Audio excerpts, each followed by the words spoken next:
Hello. So I'm back again talking about us getting our students ready for summer and them transferring all of the learning that they've been getting from us all year long into the time that they're in the big game, the independent. They're readers and writers when we're not there for them to support them and scaffold them. And so last week in some of my videos, I talked about like teaching students the habits of being a writer. And some people were like, what are those habits? So I thought, well, I'll create just some like quick series videos, a quick series of videos that talk about the habits of a reader. And then like, now what did I know the habits of a reader? And then this one's going to be habits of a writer. And then the next one will be like, now what? Now that I know that, what do I do with it? So just trying to get us set up for success and get our students set up for success so that they can spend their summers continuing just enjoying being a reader and writer, living that writerly life. So let's get started here. And we're going to talk about the habits of a writer. And it takes just a second.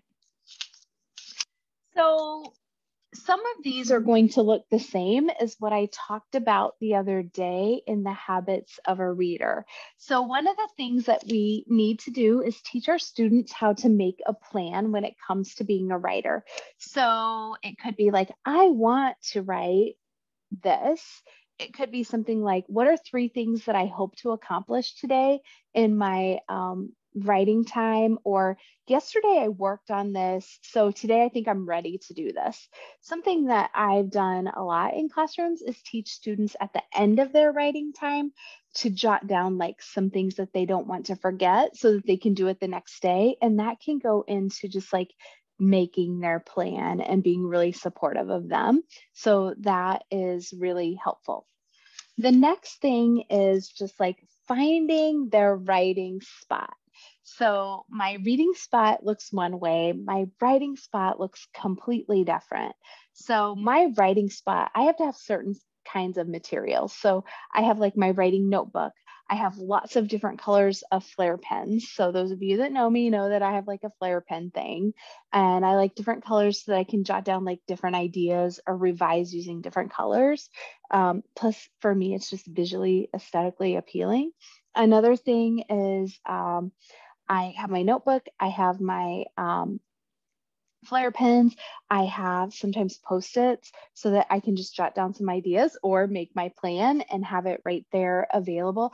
I like to too like sketch out kind of what my thinking is on a Post-it so that I've got it like right there beside me of maybe the structure of what that piece is going to look like.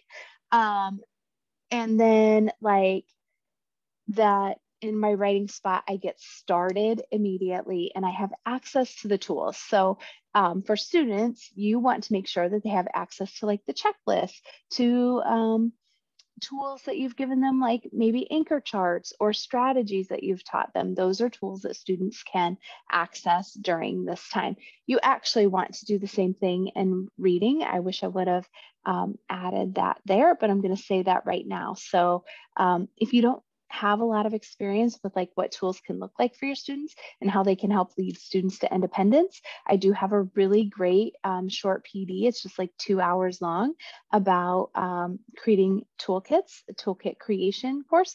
And it talks briefly about like different tools you can use, their purpose, and how they help support transference and independence. So the writing spot's really important. Next, you want students to have high engagement levels. That's a habit of a writer. And so some of the things that we need to really teach into are them learning about generating ideas and having lots of ideas. You could have them have their identity webs really closely. So remember, we talked about that in reading as well. That will not be the first time you will hear me talk about identity webs. I will talk about those a lot.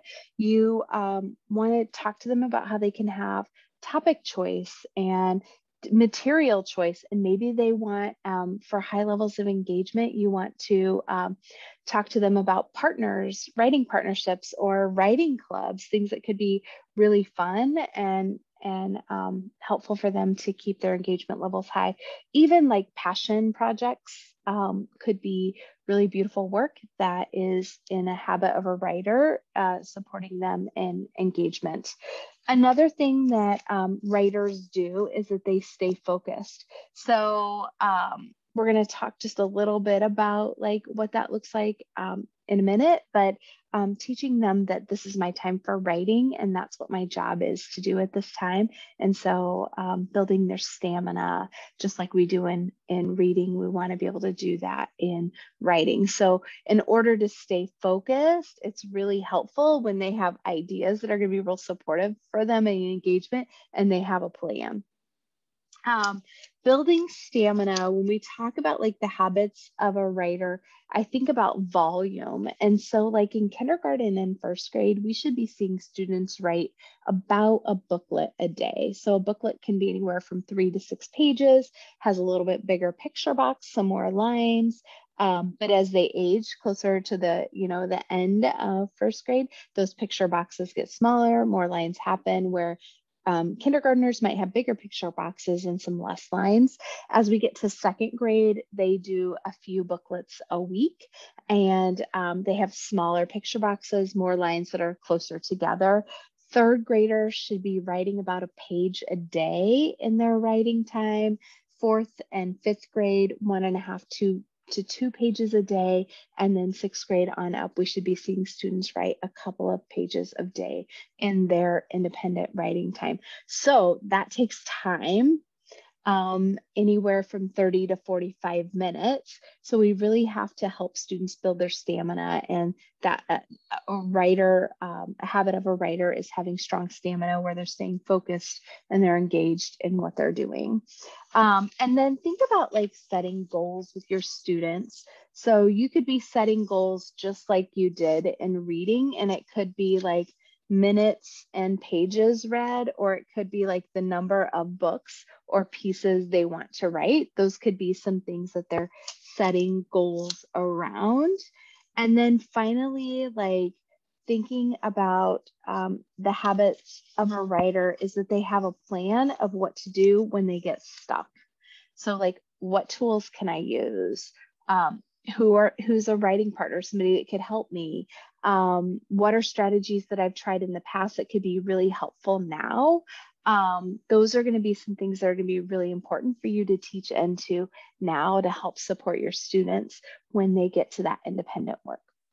So just a reminder, this is not an exhaustive list. I'm sure there are others. This is just to get you started and thinking about teaching into those habits of a writer so that you can support students in their independent time for the summer, where we're not there to support them all summer long. Have a great day.